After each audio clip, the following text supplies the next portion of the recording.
Dolphins out there. Doesn't matter. Keep your swagger.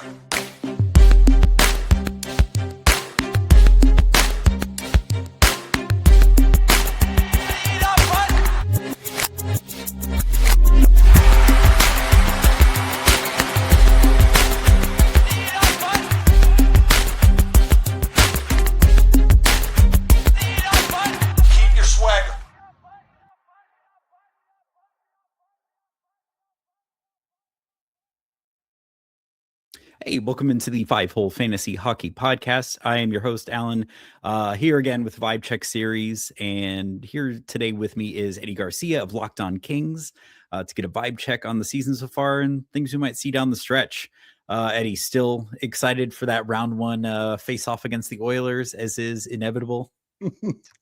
No. I guess the way things have gone so far this season, we would be happy just to get into the playoffs because it's not assured at this point, right? It's going to be a battle the rest of the way, I think, for the Kings, especially considering the Kevin Fiala injury, which I'm sure we'll talk about. But, 4 years in a row losing to the same team is pretty tough. And I don't even know that they would want to see us again, even though they know they can beat us, right? But it's like, oh God, can we see somebody else? And this is the downside of the NHL playoff format. I know why they like it, and certainly there's hatred between the Kings and the Oilers, certainly much more for Kings fans than for Oilers fans probably. But they want to build these rivalries, and playoff matchups build rivalries. But at some point, this is kind of the downside of that, right? When you just see the same team over and over, I don't know that there's a lot of interest from any hockey fan, because it's like, we've seen this movie before. Are we going to do it again? But yes, we'll be happy to get into the playoffs, even if it means facing the Oilers again. Yeah. So as you kind of hinted at, well, the Kings may not have like one of the best schedules for fantasy and the popular formats, like the Panarin trade, and now the loss of Kevin Fiala at the Olympics makes them kind of a hot team to talk about. But kind of before we get into that, Eddie, man, you have a lot of credits to your name. Like, how'd you get involved with Locked On Kings, Locked On NHL Game Night, podcast, and then I also saw Locked On Steelers in there too? Yeah, kind of a contributor for that. I haven't done as much of it as I would have liked because of the opportunity with Locked On NHL Game Night. But I have hosted that show a few times to help out some friends there as a big Steelers fan. But the Puck podcast actually is in its 20th year, believe it or not. It started off as me and an old college buddy who just have a passion for hockey. He's a Ducks fan. I'm a Kings fan. And the reason it all launched was because the LA Times had announced they weren't sending any reporters on the road with the team. They were just going to take like an AP wire, story on whatever it was. And we've been fed up with the local coverage of hockey. And I get it. There's a lot of things to cover in LA, and the NHL is lower on the totem pole, obviously, than the NFL and the NBA and Major League Baseball. So we felt like there was a need for it. So we figured maybe other places around the country feel the same way. So we started a podcast that did a weekly recap of the NHL. We've done it every week for 20 years. It's kind of just, it's me and a friend talking hockey for a couple hours. So it's that, but it just kind of, I can't believe it's been 20 years. It's shocking. And we think about some of the things. I remember one of the first stories we covered was Evgeny Malkin defecting to come to the United States. That was one of the first stories we covered, and how it was such a big deal. And he had like hidden in the trunk of a car to like be driven across a border. It was, 20 years, a lot of things change in 20 years. That's been crazy, but fun. And it's grown into a worldwide podcast. We have a lot of listeners overseas, which is really cool.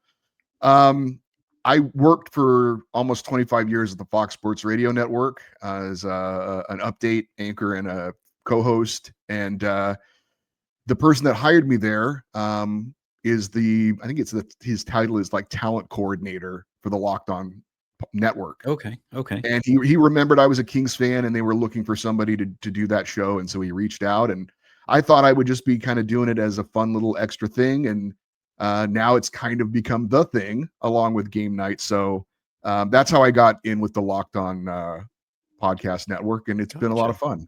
Cool. Yeah, and actually the Kings were my like into hockey. Like I had watched other sports as a kid, never really my thing, but I had a buddy who was a Kings fan, and that was the year it was Kings Rangers final. Like I watched the whole final, was like, this is amazing. Like the sport's fast, like play doesn't stop every few minutes, like, and they fight. They fight. I was like, all right, yeah. I'll watch this. I like this. And then I picked a team, the Lightning. Good Because choice. I'm from Tampa not from Tampa. I'm from Florida, and blue's my favorite color, so easy pick. And the rest was history. But yeah, so the Kings are 3 points back of the Ducks and Kraken for wild card and then division respectively. Panarin sign-in trade is probably the strongest buy signal possible. Do you think they're done? What other positions do you think the Kings might target here? Well, I wasn't sure until the Kevin Fiala injury, and now I'm convinced they're not done. I definitely think, and it is a little bit interesting because the Kings did put out a press release on Saturday saying that they were going to reevaluate Fiala at the end of the regular season. So I don't know how any way to interpret that, except yes, he's done for the regular season, but he may be able to return for the playoffs. So there's a little bit of hope there. Now, maybe it's something that they would have to go into the playoffs and, win a round or two. Who knows? And is that even possible, considering who they would probably play? It's unlikely. Right. But anyway, there is still a little bit of hope. But I think that Ken Holland has to go out and make another move. Yeah. And that was, I think I'll skip ahead of my notes here. So yeah, obviously huge blow losing him. Do we think that they try to replace him internally first? I know we don't have much time before the deadline, or someone, Mr. Outside hire. Like I was using Line A as an example here in my notes. But now we just had Jeff Skinner go on waivers to terminate his contract. Do you think the Kings may take a stab at him? I think all options are on the table. The Kings knew they needed more offense and they needed help on the power play. That is why they went and got Artemi Panarin. But instead of being an addition, he's now taking the skates of Kevin Fiala. So there's no addition there anymore, in my opinion. I think they're very similar players. Maybe Panarin's a little bit more of an effective playmaker, but as far as Fiala was very productive on the power play. He had the most power play points in the team. And, I feel like they thought they added, and I think they wanted to add something else, but if they didn't, they would have felt okay with just getting Panarin. But now that Fiala is going to be out for the regular season and they're in a playoff push, I think he has to go out and make another move. I think he will go for the best available forward he can find. Sure. And then, so going back to Panarin's, probably a lot of Panarin content here. So he himself looking at another season of a little better than point per game. Rangers and Kings have right around the same amount of goals and goals for. Do you think this is what the Kings were missing to kind of get out of the bottom of the league, or they just tend to play kind of low event hockey and we're trying to squeeze just that much more effort out of that low event hockey? Yeah, I've been saying all year, we know that the team defense is going to be good. They've been top 5 in average goals against per game pretty much all year. And the goaltending is good. You look at the numbers, the pure numbers, it may not blow you away, but Garcia Kemper and even Antoine Forsberg have kept the Kings in every game. So the goaltending is good enough. They just, as you said, squeezing the juice a little bit more. They need just a little bit more offense and a little bit more on the power play. And I think that they can at least be a playoff team. Yeah, I think if they can get to that 3 goals per game, like that would really push them a long way. But Forsberg kind of was a surprise. Like those first 2 games this season, not great, but with Kemper out at least once, was it twice? I think the second time was a scare, but yeah, Forsberg been very serviceable in his absence when Kemper's been out. But yeah, Panarin obviously going to be a lock for top power play, but a lot of predictions show that he'll be top line with Adrian Kempe. Do you think that's the move to kind of get Kempe going again, or does Hiller do something to try to balance, try to get 2 good scoring lines going, like break them up? I thought before the Fiala injury, that was going to be the move. I thought it would be Kopitar, Kempe, and Panarin on the top line. Now I'm not so sure because Andrei Kuzmenko was a trade deadline pickup a year ago, was great last year, started off really slow this year, but once he got teamed up with Kevin Fiala, he started playing great again. Now that Fiala's out, how is that going to affect him? Because he's an important player on the power play and 5-on-5. He has to be a contributor. So do the Kings think maybe we'll pair the two Russian countrymen together and see if there's some chemistry there to keep Kuzmenko in the mix and productive? Maybe. Jim Hiller will tinker with a lot of things. He will try a lot. I remember when he put Fiala and Kuzmenko together, I thought this is a horrible idea because these two guys are not good defensively. And putting them together, I think the defensive liability will offset whatever offense they bring. But it worked. It absolutely did work. And I was very pleasantly surprised. So we'll see what he decides to tinker with again. But I like I said, I think it was going to be Panarin on the top line with Kopitar and Kempe, but now I'm not so sure. We'll have to see it. And it could be a feeling out process. And this has got to be like just how the times have changed. But yeah, surely like they can't keep rolling out Corey Perry on that top line. Like he is a fossil at this point, I think, in sports ages. Like, but they can't keep rolling him out on that top line. That's not really the role he's meant to play, I think. Yeah, I will say he is probably the best player on the Kings, though, for what exactly they got him for. And that's going to the net, being in front of the net, and just having that veteran presence and experience to know where to be at the right time. I've been a little surprised. He hasn't really gotten into a lot as far as scrums around the net, agitating the goaltender. He really hasn't done a lot of that at all. Maybe honestly, twice this season where a goalie reacted to something he did or a defenseman reacted to something he did. Maybe he saves that for the playoffs, right? He's like, I'm at my age now where a regular season, let's get through it, but playoffs is when I'll really kind of turn it on. So, but your point is well taken. Corey Perry is not a top line player. Certainly on the power play, he can still do that. Like he'll get in front of the goalie and he's great at screening the goalie and helping out that way. So I'm not surprised that they want to use him on the number one power play unit just because of that fact. But no, you want him somewhere else in the lineup. Yeah. You only have him on the top line out of necessity. But perfect transition. So their power play, we've seen a 5-forward unit for most of the season, kind of until Doughty got healthy. Then they tried to make him work, only to recently put Brandt Clark up there. Do we think we're finally seeing the sunsetting of Drew Doughty as like that top unit being his unit? Like, is it Brandt Clark season now, or are they going to flip it up again? We should.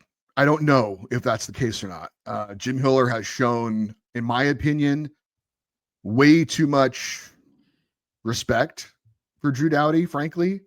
And look, I love Drew Doughty. I think he's the greatest defenseman in Kings history. When you talk about a guy who's been drafted, developed, and played his whole career with one franchise, part of 2 Stanley Cup winners, he's won a Norris. All due respect. At this point of his career, though, he should not be playing 25 minutes. It drives me crazy. Brandt Clark should be the Kings' top pairing defenseman on the right side. He should be running the number one power play unit, which thankfully he is now. And if they want Doughty on the second unit, okay. But Drew Doughty should be playing at most, I think, 20 minutes a night. And he's still effective and he's still, is good.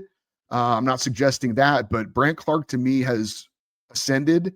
He needs to play more. He's more effective offensively, and this team needs offense. He's not a liability defensively. They've asked him to be a reliable defensive player, and he absolutely has done that, and I think he's proven it. So it's a big topic amongst Kings fans. Why is Brandt Clark not playing more minutes than Drew Doughty? He absolutely should be, and we've seen it a few times, but not nearly enough. And skip ahead of my notes here again, but I saw this sentiment right before Dean Evison was let go. Do you think Hiller's seat is getting a little warm? Is he this next coach we might see go in season? Do you think he finishes out the season with the Kings? I do, and I don't think his seat's very hot. And look, it's hot amongst the fan base. It's scorching hot. There is a very large percentage of the fan base that would love to see a coaching change. I don't see it happening. I've said it all year. I didn't see them doing it unless the bottom fell out, and it hasn't. They've gotten a ton of overtime and shootout points this year, which has kept them afloat. So no one's played more 1-goal games than the Kings this year. So the spin from management has been, and we've heard Ken Holland say at the GM, we're competitive and we're in every game.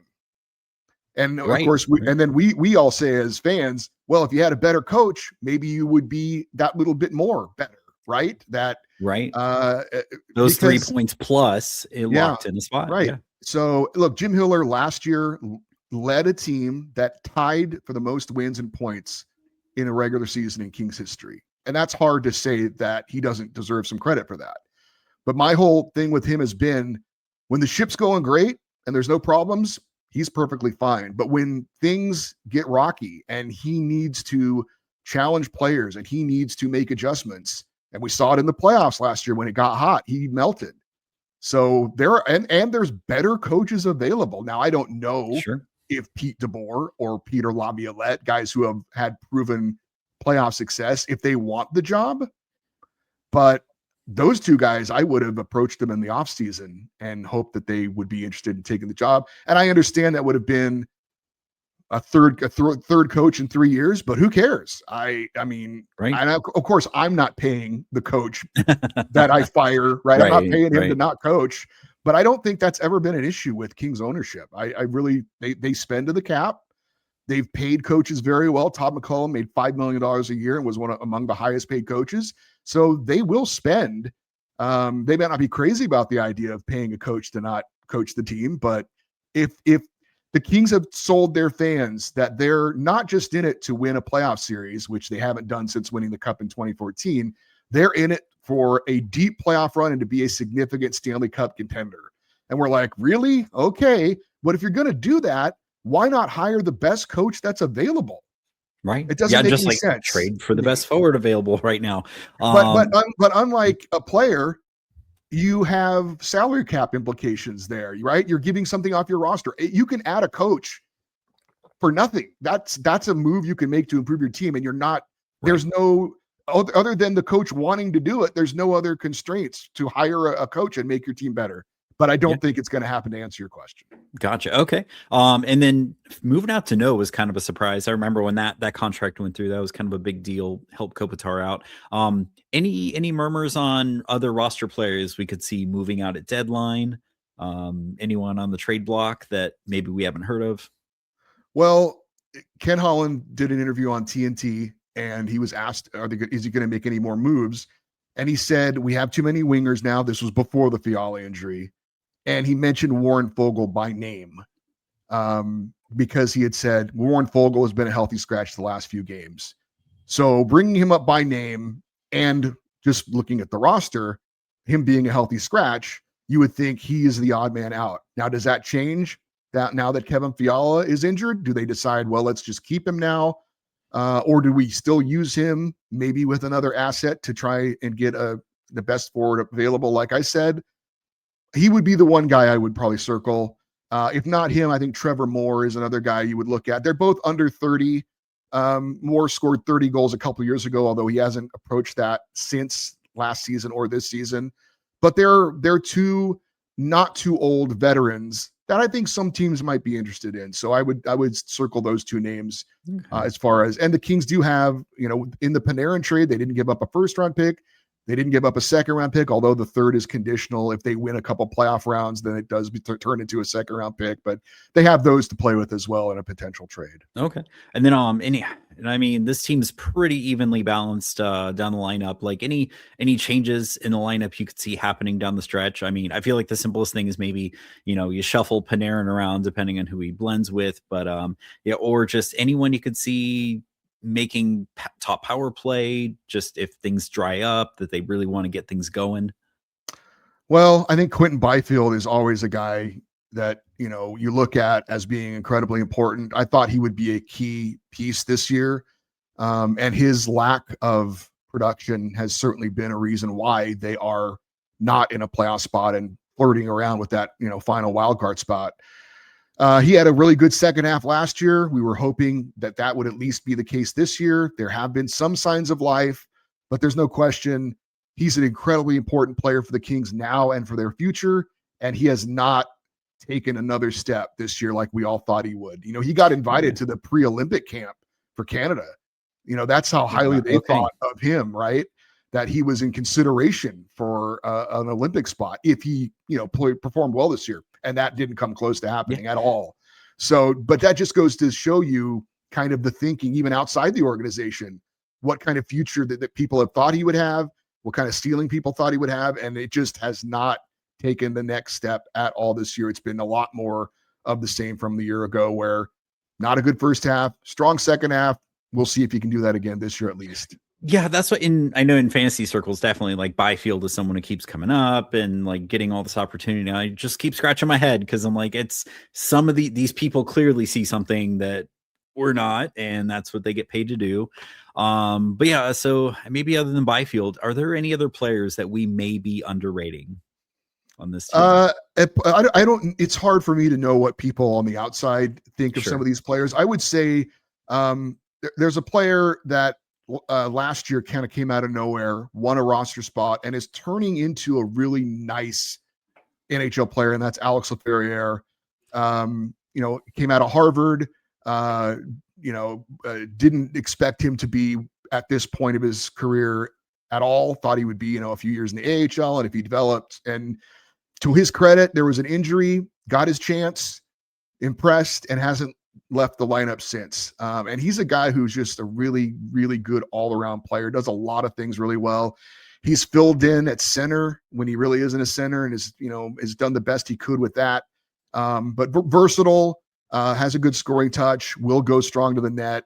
Kind of a under the radar kind of a guy, maybe, for people to look at. And then I hope I'm reverse jinxing it at this point, but anyone that's maybe like one injury away from being, getting like top line minutes, top power play. Maybe if it's a prospect that gets called up in the event someone else gets injured. Anyone you see in the pipeline that could suddenly find themselves getting that prime deployment? Unfortunately not. The Kings pipeline is full of a lot of really good looking bottom six players. They are lacking in any kind of elite top six kind of talent. The one guy they had, they traded away for Artemi Panarin and Liam Greentree. Okay. And I don't know that he wouldn't, he's still playing junior hockey. So that wouldn't have been an option for this year anyway. I don't think. There's really nobody in the system at this point that they could call up for this year that could be any kind of a significant impact player. There's some good, bottom six guys in case they needed somebody. And we've even seen this year, they had their fourth line has been really, really good. It's something that's a nice piece, and having a fourth line is always nice. But, if you're going to get production in the key moments, whether it's playoff games or big regular season games, it's your top six guys that have to come through. So gotcha. Unfortunately, there's nobody right now that they can call up, even if there were injuries, and think that this guy's going to come in and really contribute. Okay. And then, that was all I had. So we're right at time here. Anything you want to plug / where can everyone find you? Well, I will say something, and I'm not criticizing you at all, but you said at the beginning of the show, Locked On Kings. Please make sure you look for Locked On LA Kings, or else you will get a basketball team in Northern California. So it is important to make that distinction. If you ever want to find Locked On LA Kings, make sure you include the LA, because people have done that and they're like, why am I getting this about this basketball team? So yeah, obviously we're on YouTube and on wherever you get your podcasts. Just search Locked On LA Kings. You can find that. If you're looking for a weekly NHL recap show that's been around forever, you can search for the Puck Podcast. Doing a lot of hockey talk over the years, but it's been a lot of fun. Cool. And then I will go ahead, hit that outro. Thanks again for everyone for listening. Thank you so much.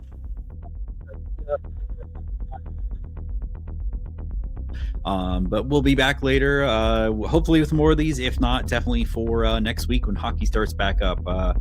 Take care of each other and yourselves, everyone.